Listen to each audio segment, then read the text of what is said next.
All right, thanks, Melissa, and good evening, everyone. Thank you so much for taking time out of your busy day on such a beautiful evening to learn more about Clean Water Lakewood, and as we embark on this next phase of our clean water journey.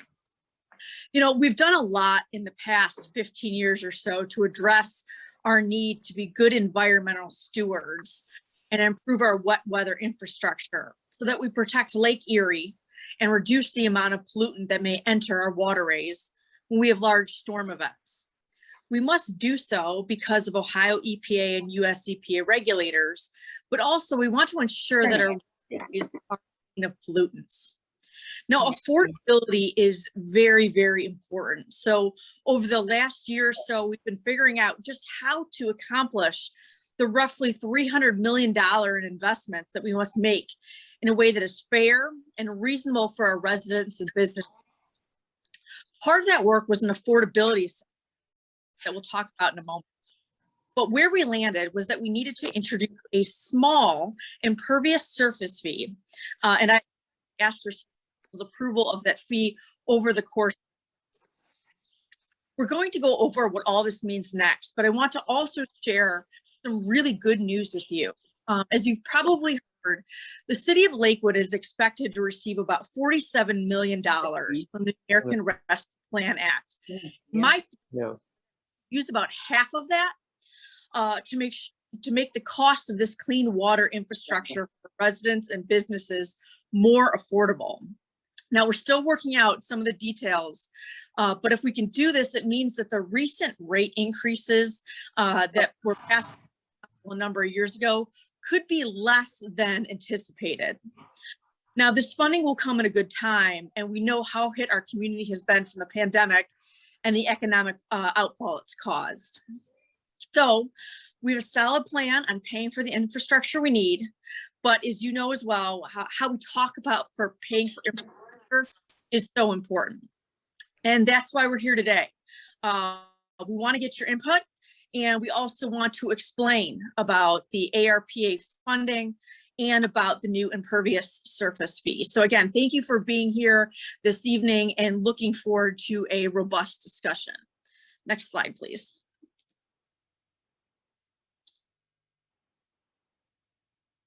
So this is the meeting structure. Go back one. There we go. So I will introduce the team of speakers that will be speaking with you tonight. We'll talk about background on our Clean Water Lakewood journey and progress that we've made up to date. And then we'll have a brief breakout session, and then we'll come back as a group to discuss. Next slide. I thought it was important to put a slide in here to talk a little bit about the team that has been put in place that has been working on our integrated wet weather plan since at least 2017. You know, when former Mayor Summers and I sat down and had many meetings on transition, this was the most important issue for his administration and for mine. And what's important is this crosses administrations. We've both seen the importance of this integrated wet weather planning, and we've both been very focused on making this affordable for our residents. So the legal, the financial team, and the engineering team is a carryover from that administration, because that was so important for me to keep that team together, who've been working so intimately on this very important issue within our city. So we have McMahon DeGullis as our legal representation. For financial analysis and community outreach, we have Ref Tellis, and then on the engineering side, we work with CT Consultants in Brown and Caldwell. Next slide, please. So here is our team. First, me, Mayor George. I will be here inserting some comments as we speak here tonight along the way of our Clean Water Lakewood journey. Caitlin Milius is in our planning department. She's the project manager for Clean Water Lakewood. Mark Papke is our city engineer for the city of Lakewood.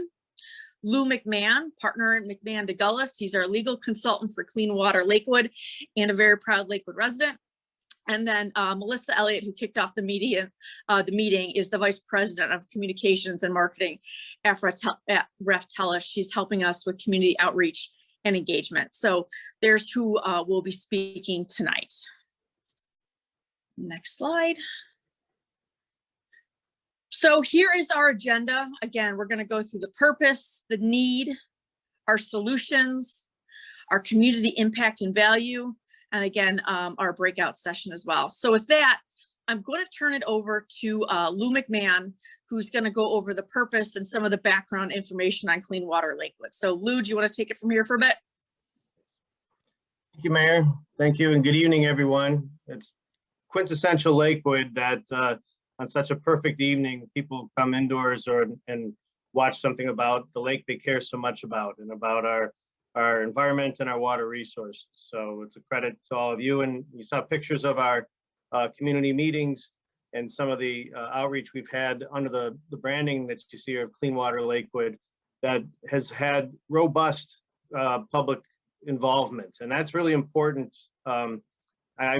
My day job is, in fact, to represent communities like Lakewood. I represent Lakewood and a lot of other ones across Ohio and beyond on these issues. And Lakewood is at the top in terms of community involvement. So thank you for being here. What we're talking about tonight is just some background first, and then the importance of making the utility stable. And what we have in Lakewood is a very unique combination of sewers that is not common throughout much of the country. You can see depicted there sewers that look like a storm sewer and a sanitary sewer, one over the other, and that's exactly what they are. Most of our community has separate sewers that are in the same trench and literally called over-under sewers because they're on top of each other. This made a lot of sense as the city sewers systems, and we call them systems, developed when this community developed 100 years ago. And so they were done individually. There was no wastewater treatment plant to take to these two. The idea was to move sanitary sewage and keep odors away from residences, and then they dumped into the same places in the lake. That was, if you will, the prevailing design approach at the time Lakewood was built. Later, it was all knit together. But we have this strange mix of many subsystems. Some places it's a single pipe combined sewer. Some places it was about 3/4 of their system is this over-under sewer. And then a plant was added later, and eventually an interceptor knit them all together. So they were designed to overflow in wet weather. And in 1972, with the passage of the Clean Water Act, that became either illegal in some instances or needed to be controlled, which is what we're talking about here. We've been working on it for years, and we have a plan, but we're going to talk a little bit about what's in that plan. Next slide, please. So this just shows you how Lakewood sort of was built, and this wasn't all at once. Like I said, individual streets and neighborhoods kind of were built. Those dots, those yellow dots along the lake and several along the river are outfall locations that were actually places where the system overflows. You can see how with the purplish arrows, most of the city, as you would expect, flows in its sewers toward the lake and is picked up by an interceptor that brings it around to the wastewater treatment plant. It goes under basically Edgewater and West Clifton. The southwest corner of the city just collects and goes right under Madison and goes to a combined sewer right at Riverside and Madison there. So this is our system as it is today, but it is outdated, as I said. We need, under the law, to at least control our combined sewer overflows to a specified level under the law. And in other places, we have to get a higher level of control for other outfalls. That's what this plan is about. It's a very expensive proposition to update 100-year-old infrastructure and to do it without doing massive rate increases that are a shock to people or that are highly intrusive into the neighborhoods and just ripping out old infrastructure and putting in new. So we've been very thoughtful and planful in how we do this, but it's also, you know, something, there's not off-the-shelf solutions. Anybody who's ever opened up a Lakewood house and looked behind the wall have no idea what plumbing you're going to find, right? It was done by each builder, kind of how they did it, or each person after the fact. The same is true to some degree for our city sewers that are under this alignment. We keep finding new things and we keep finding them, so we have them fully mapped that when we do improvements, we know what we're dealing with, where the water goes and where it should go. Next slide, please. So obviously, you know, the issue is our wet weather issues. It's not the day-to-day. Certainly the day-to-day, the system works perfectly fine. It's about, I think, 4.5 million gallons of average daily flow that flows through the system without overflowing any problem. It's wet weather, snow melt, rain, or when they're together, that's when the system overflows. The pipes are just too big. So we need to update and modernize our system. And it's also a 100-year-old system. So there are costs with just maintaining the system that we have. And we've been improving. There are several great improvements that we've already done. We've eliminated one CSO that goes to the Rocky River. We've controlled one to 0 overflows per typical year, and 2 others down from like 40 or 50 times a year that they would go off to 0 or 1 or 2. Some really great work that's already been done. There are some big projects that are coming too. So this effort is basically on the order of what we did as a community in rebuilding our schools that were 100 years old. It's going to be somewhere close to $300 million. The question, part of the question is, when is that $300 million spent, and at what pace and what time, and what's an equitable way to spend that based on it being wet weather? Our current funding that's in place, obviously, is, and we're going to talk a lot about this, is based on just water usage. And that's how a lot of utilities were funded. But our needs are not based on water usage. They're based on wet weather flow and being able to build infrastructure that can handle that wet weather flow. So the current funding system and mechanisms need to be modernized. And we'll give you some examples about that's a trend nationally, not just here, as well as obviously we need to invest more money. We have to have more revenue to be able to meet these projects that are coming under the plan that's been approved. So that's what we're here talking about, is a step in going forward to continue the progress that we have in improving the human health and environment of Lakewood, as well as being able to pay for it in a rational, equitable way. I think that's the next slide there. So who benefits? Obviously, you know, lake is in our very name. And so there's the sign at the Solstice Steps there that talks about how important our water resources, both on the river and the lake, are to this community. It's defining, it's who we are. And so we have every interest in cleaning up the lake and in making this continue to be attractive and even more attractive to people, and the human health benefit of it. So nobody, you know, the other part of the equation is making sure the system continues to work as well as it can. The highest priority is to avoid any increased risk in any way of any basement backups. That's the worst result. We don't want anything that does that. Updating our system and even maintaining our system, as we continue to do, but are required to continue to do, is the most important thing to making sure people don't have anything in their basement when it comes to wet weather or sewer backup. The city does, you know, Lakewood, I represent a lot of communities. Lakewood does very well in terms of that. There are not a lot of basement backups that are caused by the public system. More often than not, if there is one, it's typically because of people's maintenance on their private property. Just like the public sewers are 100 years old, the private sewers are 100 years old, and they need regular maintenance as well. But for the most part, we will all benefit as if we can continue to make steady, affordable progress. And that's why we're here tonight. Next slide. So I believe this is it Mark? You're going to talk about some of the specific progress that we've made. Yes, thanks everyone. Next slide, please. So I'm going to talk a little bit about the progress we've made over the past 10 years. We've expanded the wastewater treatment plant.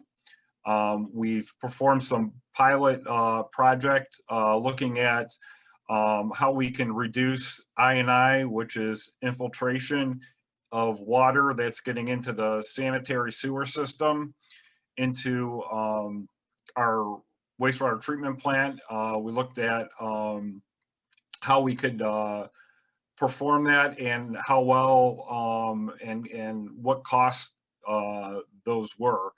We've also done regulator improvement projects recently that have reduced overflows. We've done with our water main projects, we're following our integrated wet weather improvement plan, And on those streets where we are doing water main replacement, we're looking at what sewer improvements also need to be done. Lake Avenue in 2019 was done. This year, we're doing Lauderdale.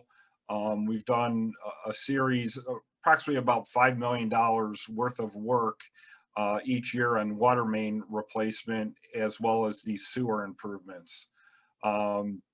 So here's a picture of the wastewater treatment plant, and the color one there, it shows our high rate treatment system at the wastewater treatment plant, which is currently wrapping up. So just to give you a little bit of an idea, it usually takes 24 hours for a drop of water to go through full treatment at our wastewater treatment plant.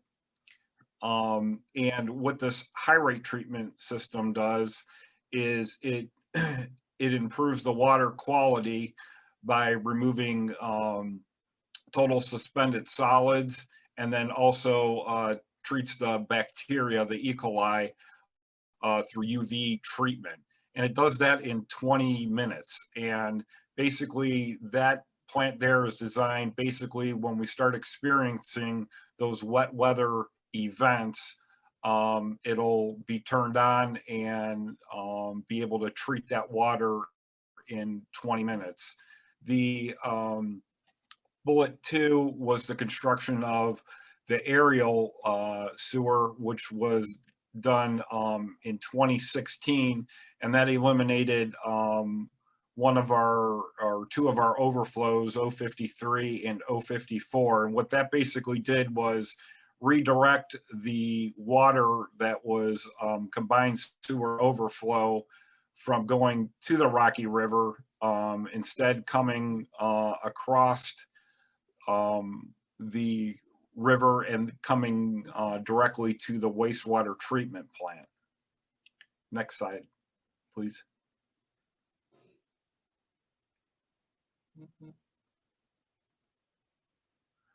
So our high rate treatment system is just about done. We're supposed to be 100% complete with that by September of 2022.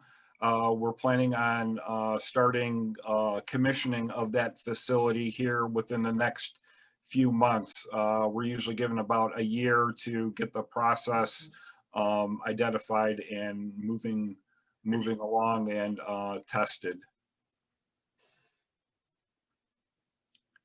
Next slide, please.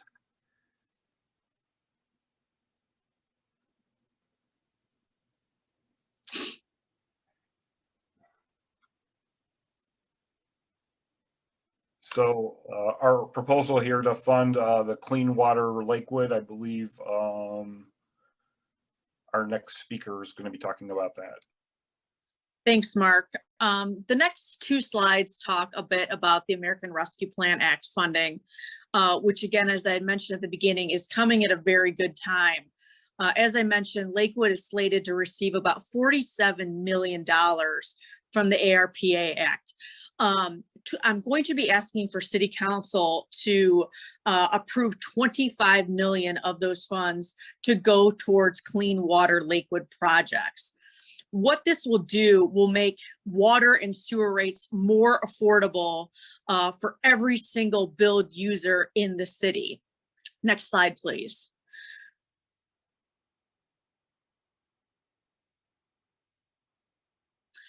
So our current water and sewer rates were approved by City Council when I was on City Council in 2018, and they were for the next 5 years. So through 2023, there would be a roughly combined water sewer rate increases about 8 or 9%. By putting $25 million of the ARPA funding, that's going to reduce those previously approved rates for the next 2 years. So the chart on here shows you a typical monthly bill for a residential customer. In 2022, for 6 CCFs, it would have been about $110. With this $25 million, it reduces that bill to 106 with a roughly $4 per month saving. And you can see the same for 2023. There's about an $8.50 savings. So again, this $25 million reduces rates for, again, every resident and every business within our community, so that we can make sure that our water and sewer stays as affordable as possible.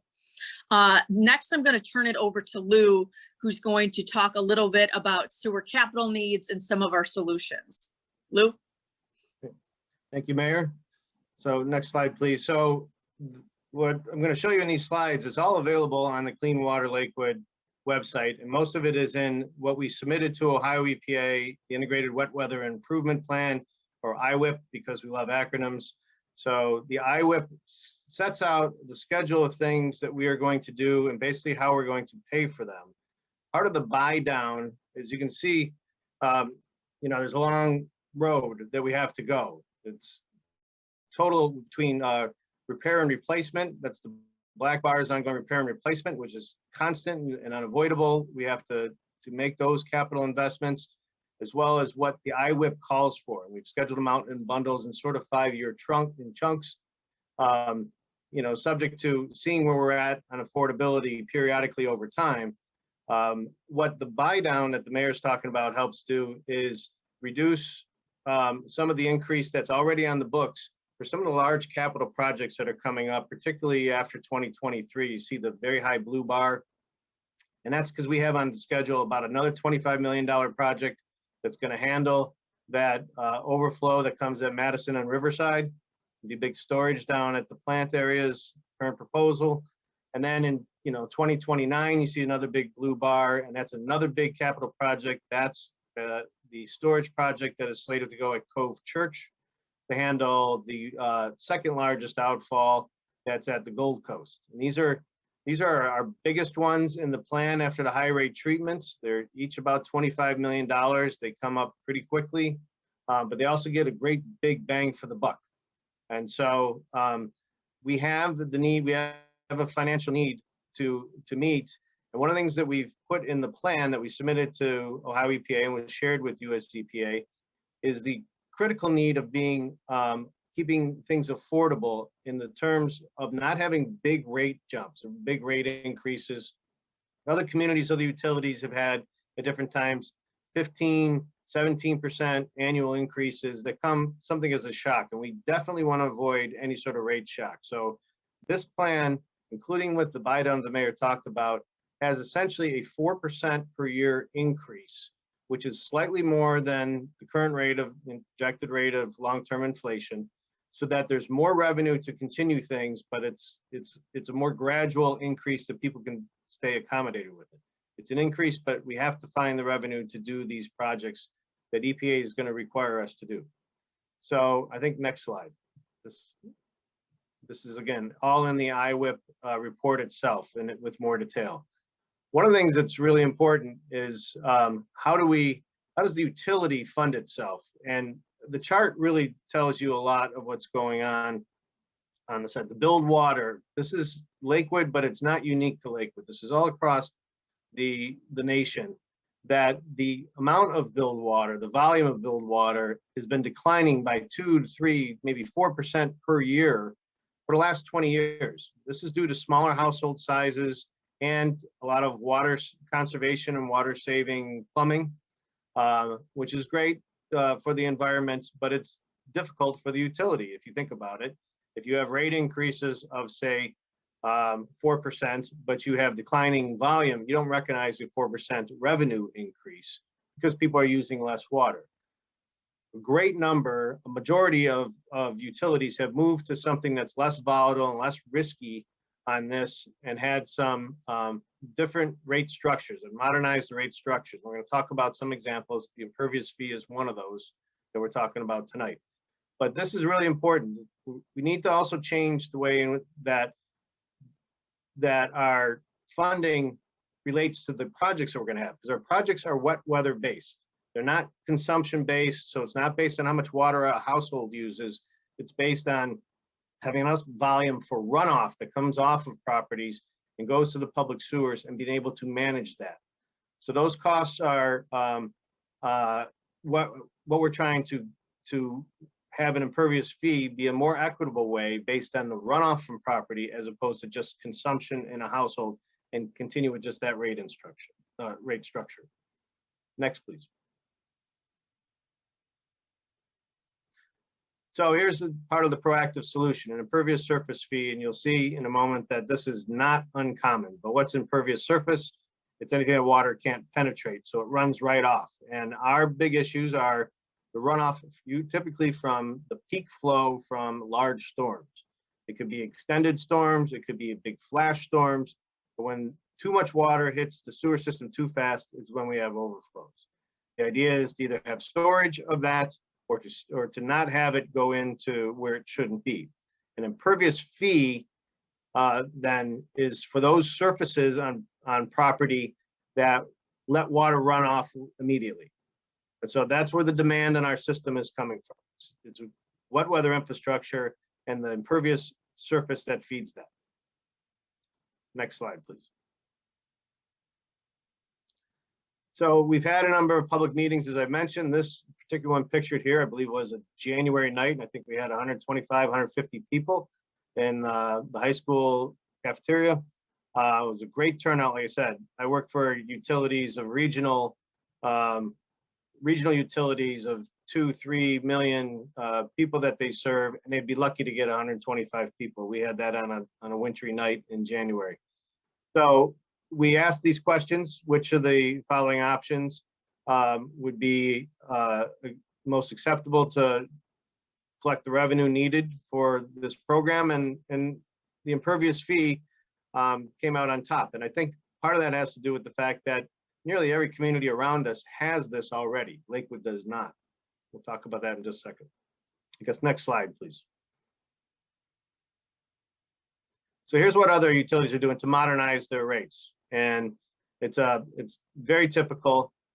A lot of utilities have just a fixed charge just by having an account charge. So that's part, so, you know, just by having the service to your house, there's a monthly charge, and that helps with the volatility of what they have. But you see in the bottom corner, the impervious surface fee. The sewer district has it. Most of the large cities have it. Avon, North Ridgeville's just both added them in the last year. Illyria's had it for a number of years. These communities have looked at the importance of impervious surface and what that runoff does, and the equity in having, you know, a property-based as opposed to consumption-based fee. Those, you see the different fees that are there, and they range in a much broader fee. I'll tell you that the fee that Lakewood is proposing is much lower than what you see depicted there. So this is all part of a package of modernizing thing. Lakewood is proposing, the mayor is proposing to council and to the community to initiate this impervious surface fee, just to start the modernization of Lakewood fees. Next slide. And this, I believe, turn it over to, I believe, Caitlin, but just so you know, I work with a lot of communities. Lakewood is blessed with the quality of planning department and the GIS system that we have. I work with a lot of communities that have tried to start an impervious surface fee and figure out what you're going to hear about equivalent residential units, and it's a laborious task. Lakewood already had the GIS to be able to calculate this. So it's a tribute to the administration and the team that's in place that these tools are already at the service of Lakewood and have been able to bring this forward. And with that, I'll turn it over. Thanks, Lou. So as Lou said, we've been working on our geographic information system data to calculate the impervious surface fee accurately throughout the city. Through using LiDAR data and then also aerial imagery, we were able to calculate an ERU, which is an equivalent residential unit, to be about 2,800 square feet for Lakewood. And this represents a typical residential property in Lakewood that we would then base this fee off of. So for example, for a commercial property, such as the Lakewood Family Health Center. In blue, you can see where the impervious surface was delineated in GIS so that we could calculate the total square footage of impervious area on that property.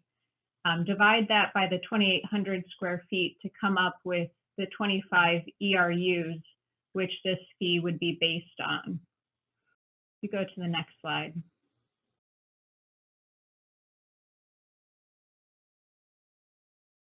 So as a comparison, a single family house compared to something like Aldi, a family could be using much more water than Aldi actually uses, and paying more of a higher bill than Aldi based on our current rate structure, based on consumption alone. But if you look at a typical residential lot and the footprint and the impervious area, and how much stormwater runoff would come from that property, you can tell that a property like Aldi with a giant parking lot would have a much bigger impact on our system. So for a residential property, which we consider single, 2, and 3 family properties, we are proposing a $2 per month charge based on 1 ERU. So all residents would pay the same $2 per month fee, while the commercial properties, 4+ residential units and industrial, would be charged based on the ERU calculation based on that 2,800 square feet of impervious area. You could go to the next slide. So you could tell by the past slide that $2 per month charge compared to other communities in our surrounding area, it really is very low. And based on what the mayor showed with the reduction in the rate increases, that will exceed that $2 per month fee for residential properties.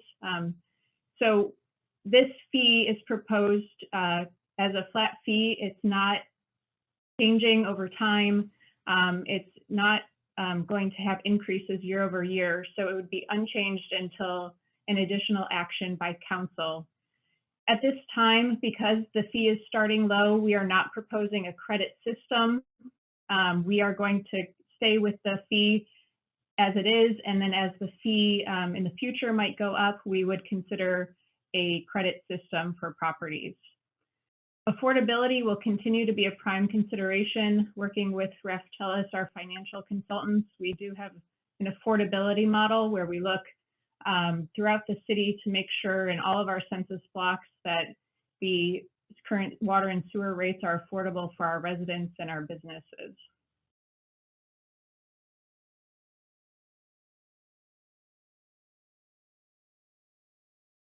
Next steps. We're continuing to gather input from the community.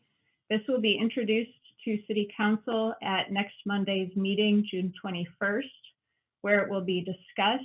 And going into the fall, we will look for additional ways to communicate this to the public and educate people on the impervious surface fee and the rate changes. These would not go into effect until January 1st, 2022. So we do have some time to continue to spread the word.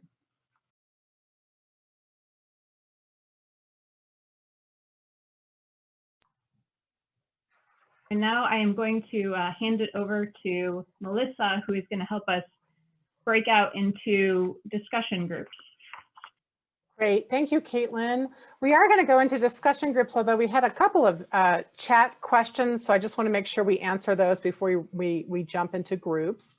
The first question was about, is the charge per water unit or is it a flat fee? And Caitlin, I think you were covering that in your presentation, so maybe you could answer that one. Yeah, the impervious surface fee, as I mentioned, is based on the total square footage of impervious surface for the commercial properties. As I said, residential is going to be based on 1 ERU, which is $2 per month, and the commercial will be based on total square footage with that ERU calculation. Thank you, Caitlin. We had another question, and I would love someone to volunteer to answer this one. Why not use more of the $47 million that may be coming from ARPA funding to help pay for the upgrades? I'll take this one, Melissa. That's something being considered.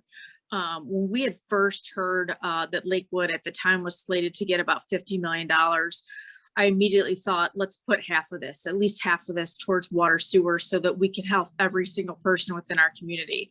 Now, knowing that this is going to, the use of the funds is going to be a dialogue between City Council, myself, and the community. I wanted to take their input and the community's input and how we appropriately use the rest of those funds. Remember, those funds are supposed to address the impacts of COVID. So they can be used for small business assistance, rental assistance, human services. So there's a lot of things that we could use to better our entire community. But I'm not opposed with council's approval to potentially use more of those funds. So it's something that's going to be addressed during the council meetings this summer and ongoing. So thank you for that question. It's very important. Great. And we have another question related to finances, and that is, have other types of financing been considered, like bonds? Maybe Lou, do you want to take that one? Yeah, so actually that's a great question. And if you read chapter 3 of the IWIP, it spells out what the plan is.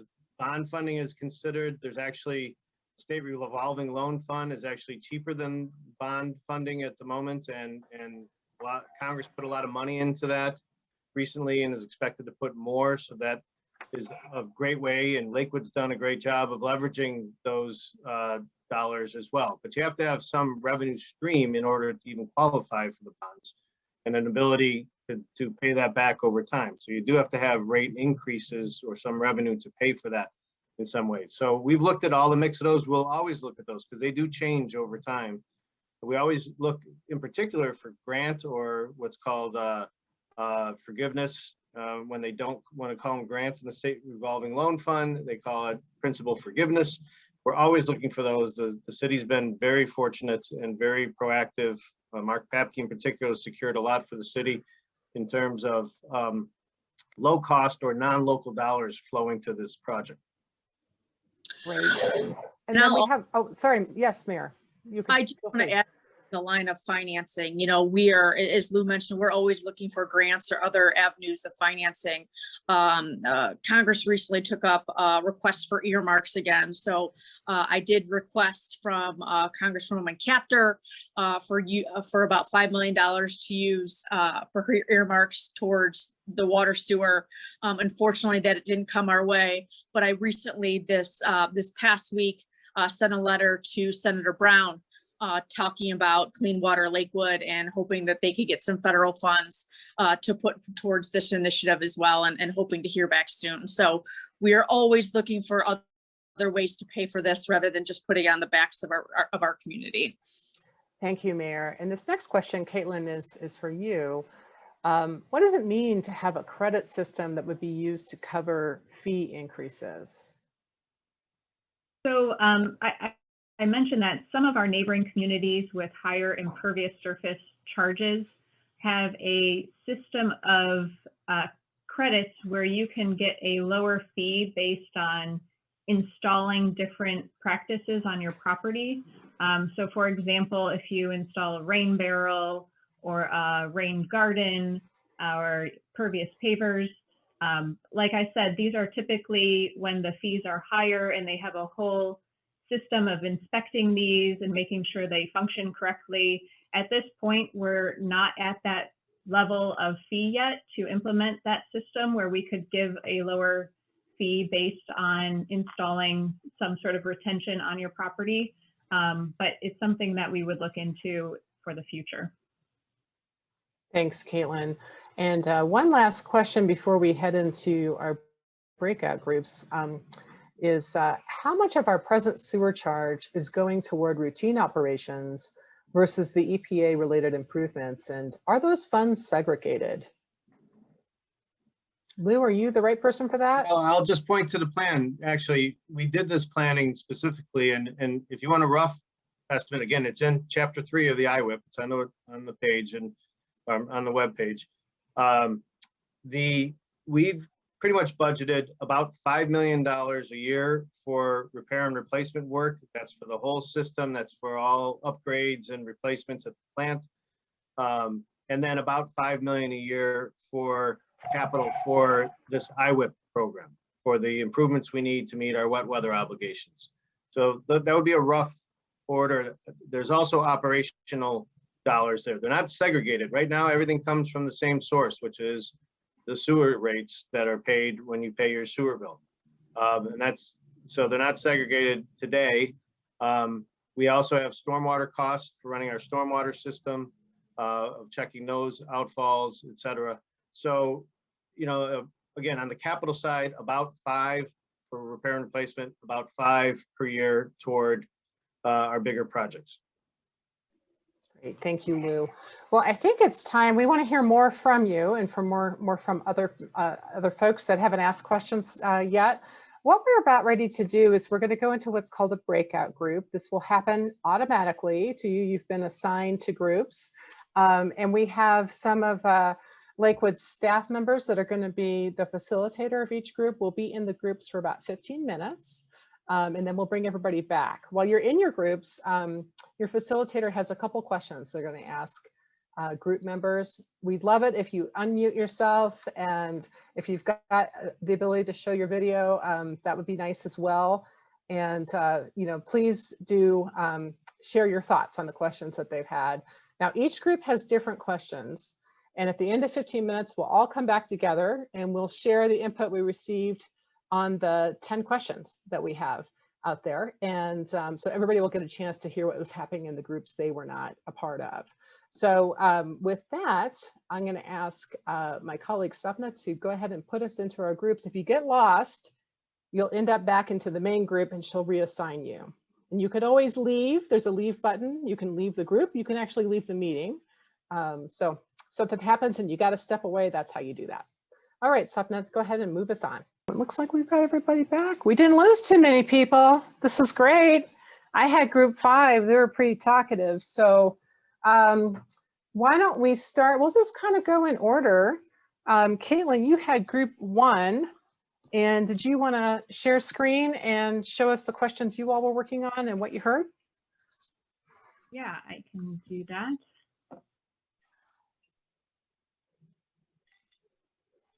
We also had a good conversation in group 1. Our question was, did anything you heard in the presentation surprise you? Did you learn anything new? So some of the comments were that they were surprised homeowners would pay the same amount for that typical average Lakewood home. Sounds like it would be easier to implement that way. But that was a surprise to have that flat residential fee. One of the other comments was if the fee was more than $2 per month, it might start being an issue. But it seemed reasonable to have that $2 per month charge. Understood that this was a basis to start. Everyone has to pay something. Many communities have this in the region. And we also had a church representative there, which we appreciate, looking at it from the perspective of a church, which is a larger property that we know will have some impact from this fee. That was the first question. The second question that we discussed was, what are your thoughts on using the ARPA funding to help reduce the cost to customers to put these required infrastructure projects in place? They liked it because it would mitigate the rate increases. Charges have gotten to be pretty significant for all of our residents, but also those who own rental properties. Thought it was a good idea to use a portion of the funds for this purpose. Would be interested to hear what other eligible costs are, such as the community center, since we have such a unique opportunity with this approximately $50 million, more like $47 million. Supportive of as a community member, since these are costs we will incur regardless, and also thinking about our business community and the ARPA funds offsetting some of the burden to them since they've been hard hit by COVID. Wow, you had a good group. I'm impressed. All right. And Mark, you had group 2. Yep. Do you want to share screen and tell us what you heard? Yeah.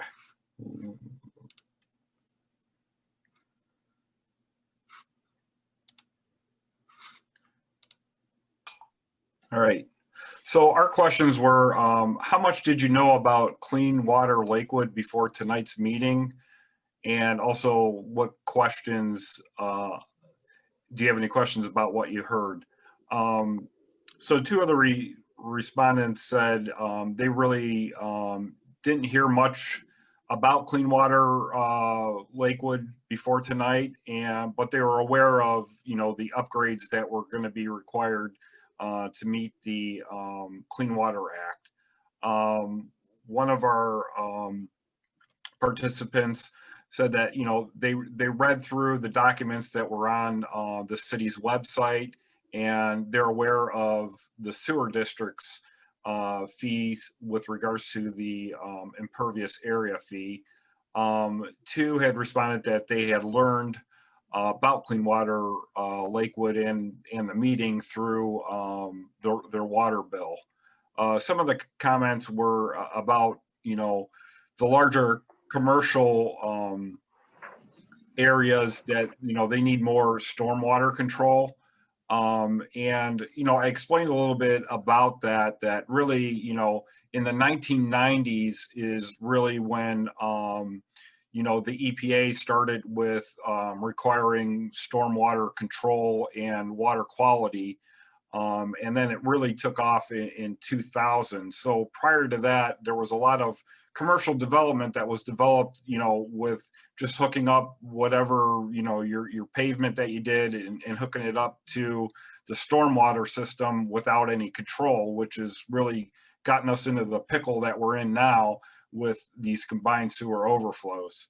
One of the respondents had said that they learned about Clean Water Lakewood from the prior administration during the state of the city. And one other of our participants talked about, you know, what the city has done with the planting of trees in the right of way and the initiative to control stormwater, which Roman Duku spoke about our initiative that we plant approximately 400 trees per year, which, you know, also does a great job in controlling the stormwater. But again, it doesn't do enough that we need. Our other question that we had was, how impactful do you think the impervious surface fee will be to the people living in your neighborhood, and why? I think it was a pretty much uniform response that, you know, the fee for residents are going to be quite, it's reasonable at $2 per month. They didn't think that there was going to be much impact. Most people probably won't even notice. And that, you know, tonight's presentation was a great method to reach the public and make them aware of this, that, you know, the city is doing a good job in communicating with the community with this program. And there were some, you know, furthermore, just about, you know, Lakewood presenting more about, you know, the importance of clean water to, you know, Lake Erie, to Rocky River, the importance with not only drinking water, but recreation, fishing, and those items. They said most renters probably won't notice because they don't pay those bills. But they also had talked about, you know, presenting compare if we do nothing. If we do nothing now, you know, why must we follow the Clean Water Act? And, you know, laying that out to the public might be a little bit of an eye opener that, you know, if we're going to get fines and things of that nature if we continue and do nothing, they thought that would be a good way to present this program as well.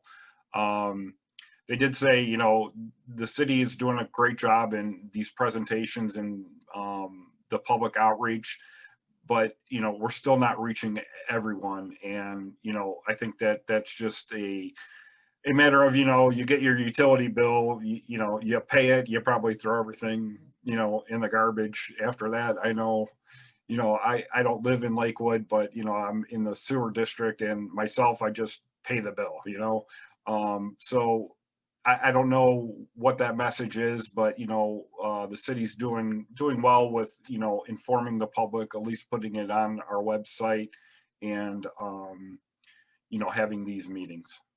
So that's my group's input. I really appreciate their input. I think it was very important to tonight's discussions.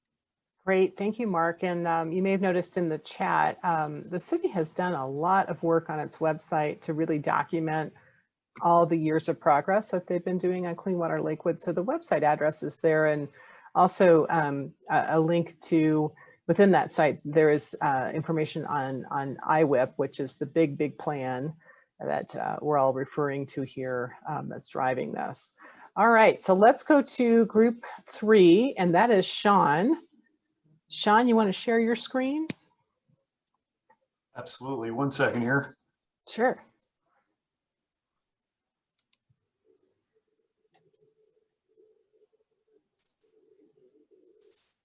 So we had hopefully you're seeing my screen now.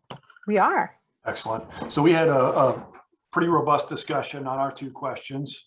Our first question that we reviewed was, do you see the proposed impervious surface fee as a fair way to the city, for the city to fund the required infrastructure improvements? And then the add-on is why or why not? The consensus of the group was yes, it is a fair way to bill for these required infrastructure improvements, mainly for the reason that what we've been talking about is that the impacts are driven by stormwater, and so more impervious surface naturally increases stormwater runoff. And so to have a rate structure centered around the imperviousness of a property made sense. That did trigger a couple of other questions, though, that are here on the screen. So were other fee models considered than impervious surface fees, or just increases to the consumption rate, to our sewer and water rates that we also discussed? And so that was one question. The other one is really related to the residential side with that flat rate structure. So is it fair that larger homes pay the same rate as small lots? And so what might help, as we had that conversation and we had some dialogue back and forth, what might help people understand that, well, the average for a residential property is 2,800 square feet of impervious area. What are the minimums and maximums in that range? What's that spread, so we have a better sense of where we are in the rate structure? They understood. Certainly, we had some conversation about how at this point it's probably a simpler way to charge as a flat rate, but those are some good leave behind questions that I didn't have the answer to, not having the history with the community. So I don't know how you want to handle those questions, Melissa. We'll come back to those later, or we'll keep moving ahead. Well, I would ask some of our experts, if we don't have the answer, then we should probably get one. But if we have the answer here now with another expert, do we have a volunteer to tackle that one?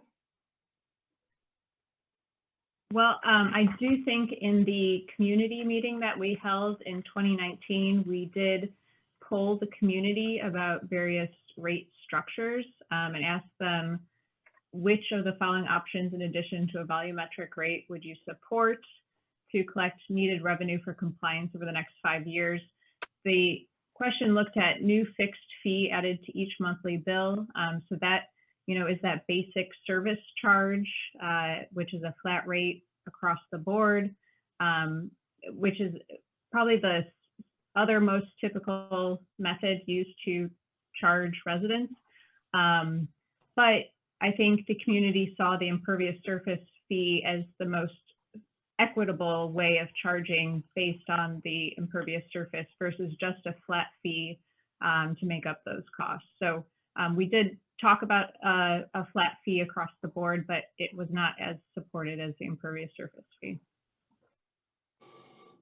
Melissa, I'll just add too, in just the administration of, when it comes to, do you have tiers on residential lots? And that's something the sewer district does. Their fees much higher, but that also, you can think about the administrative cost and time involved in that. I mean, if you look at it this way, the range, I don't know what the highest range is, but if 2,800 square feet, just consider that the median or the average, and people would be on either side of that line, and everyone would, you know, am I 2 feet above or am I 2 feet below?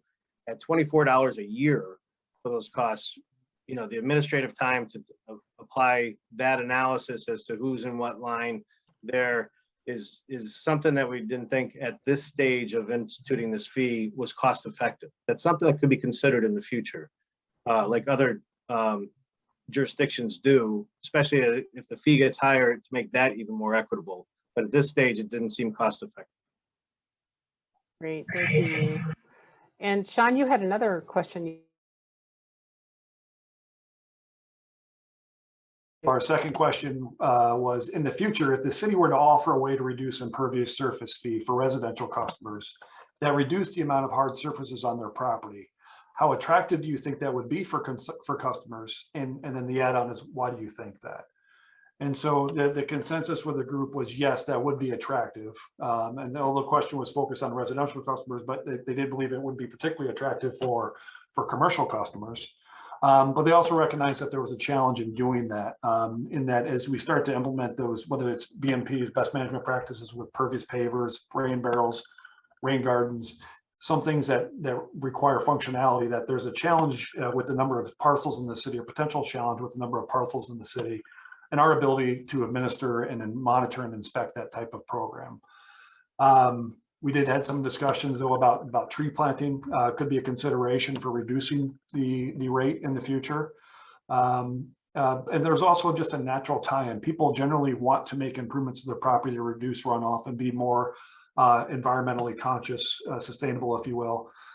So people want to do the right thing. And so offering a credit could be an economic incentive that just makes it easier to do, because there is oftentimes a cost in doing that.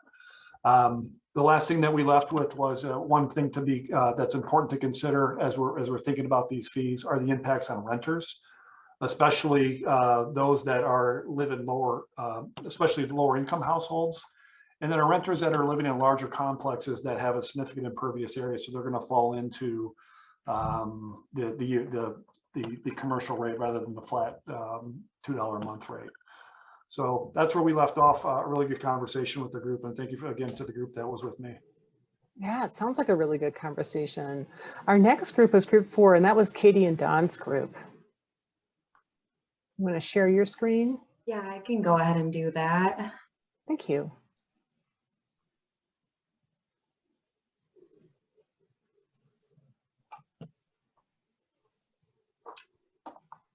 Can you see my screen? We can. All right, so we did have probably a smaller group than some of the others, but still managed to get through some of these questions. So our first question was, how important of an issue do you think updating and modernizing the city's sewer and wet weather infrastructure is? I think generally speaking, opinions aside, we all agree that it's a requirement by the EPA. And so feeling that there's not much choice in these upgrades. In addition to that, you know, the group recognized that they're not necessarily maybe the experts on this topic. So understanding that there are experts and, you know, a team in play telling us that what needs to be done and how it needs to be done. I think the main concern is how the funding comes into play, and the concerns with cost and how we're spending, you know, money moving forward with this type of project. That kind of trickled into our next question, which was, what do you most want the city to know about how the proposed impervious surface fee would impact you as a resident? Again, we agreed that it's cheaper than the retention basin. However, it feels like another financial burden. We had some group members, you know, acknowledge that we have other city mandated programs and taxes in place, such as our sidewalk program, and we're still coming off of, you know, the pandemic. So there were some concerns about the financial burden that this would impose on residents. Additionally, we were also able to talk, you know, aside from these two questions, but I just wanted to reiterate that the consensus in our group was that they were communicated most I would say the best form of communication was through the water bill. So just wanted to reiterate that they both agreed that residents typically know to look for this type of messaging on their water bill. Emails and other things sometimes get lost, but you know, the water bills always show up. And so that's been an effective communication method. So Yeah, so thank you to our small but mighty group. I was just going to say they were small and mighty. That's wonderful. Okay, great. And I had group 5, so let me share my screen here. All right, and someone tell me that they can see this.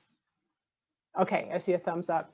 All right, so I was really fortunate because I had Lou in my group, so I had a resident expert to help with some of the questions that my group members asked. But the question was, how familiar are you with this type of fee? Have you heard about other communities that charge a fee like this?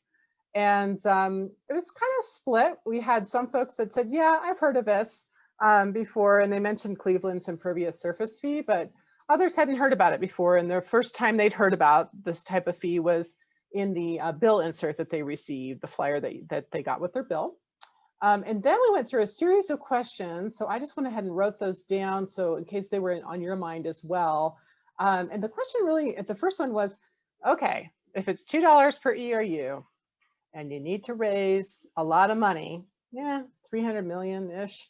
So that doesn't seem like enough money. How is this going to work? And Lou jumped in and said, you're right, it's just a start. We're really trying to make this as affordable as possible, but this is really to get things up and running because it's going to be new. And some folks, you know, we heard earlier, there's a church that might be a little concerned about this. We got to get people used to this and do it slowly so that there's not a shock from that. And there was a follow-up question that said, well, how much would you get from the first year off of this type of fee?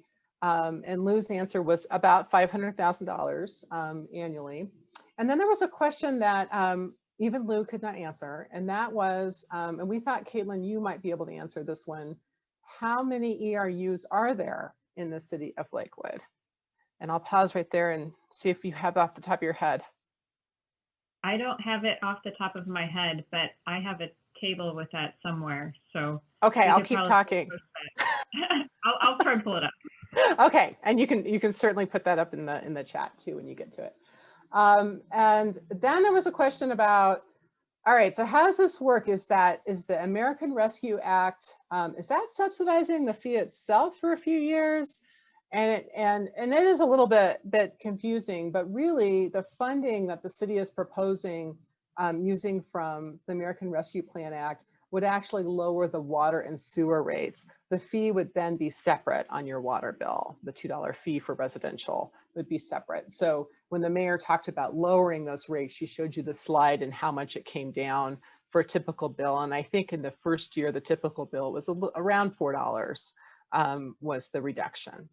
And then I also had a representative from the Church of Ascension in my group. So they were representing tonight and they wanted to make sure the city knew, you know, they've got some large parking lots, budgets are really tight for churches and that they're concerned about that. So sounds like you heard that in your group as well, Caitlin, but I just wanted to make sure we noted it.